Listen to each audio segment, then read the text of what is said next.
Hi everyone and welcome to my godox 860 version 3 video. I'm also going to compare it to the godox V1 and I'm going to compare it to the 860 V2, which I don't own anymore, but what I'm going to do is I'm going to talk about the differences between the two flashes. Now the 860 version 3, the upgrades over the version 2 are the new menu system, which is the same as the V1, which is much easier to use and much better to use. The upgraded battery, we've got an upgraded battery in the 860 version 3, which again is the same as the V1, so they're interchangeable, you can swap them out with each other.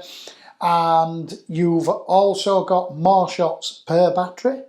You've got, it doesn't overheat nowhere near as quick.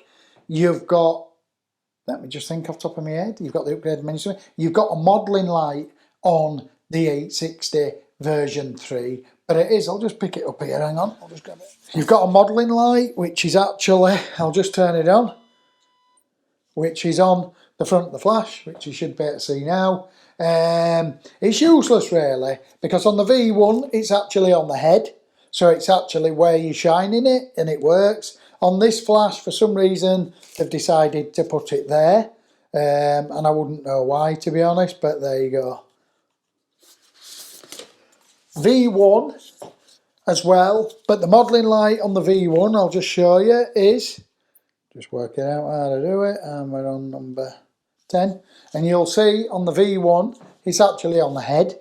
So obviously if you was to use it, which to be fair, it's pretty useless anyway, but you'll see, I will show you in a minute when I do the photo shoot with my daughter, we will turn them on and we'll see what they look like, but to be fair, it's pretty useless on both of them, but on the 860 version 3, it really is proper useless because it's not on the flash, it's on the front. So, would I upgrade from the 860 version 2 to the 860 Mark III? Probably not. If you've got an 860 Mark II, keep it, but if you wanted a new one, I would definitely say go for the Mark III over the Mark II, because these significant improvements. And there's also the V1. The V1 I really do like, because I like the the magnetic bits that go on the front of it, but everything else is exactly the same as the 860 Mark III. I'll just repeat that again.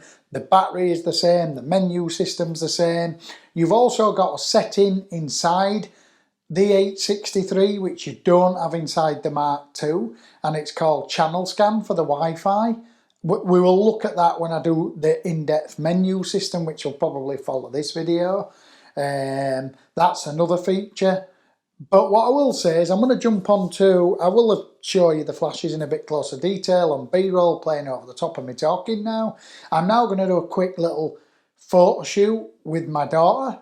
We're going to use the V1 and we're going to use the 860 version 3 as a key light.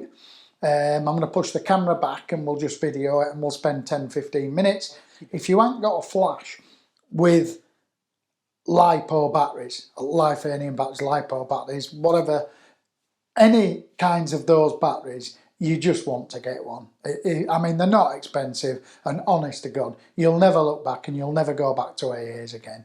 AAs are pants, and there's just absolute no need to. I can go with, like, say, this V1. I mean, this V1 here, I could just charge this up full now, and I could go to a wedding, probably on a Saturday and a Sunday, and do them both and not use one battery. Bearing in mind, when I first learned how to do photography years ago, ISO was really pants then. So you'd have your ISO 100, 200, and you'd be bouncing this off the ceiling and the walls, and you'd be on full power. But cameras of today, you can have up at 800, 1600, no problem whatsoever, and this will just flash all day long for 2 days, and you won't even have to change your battery.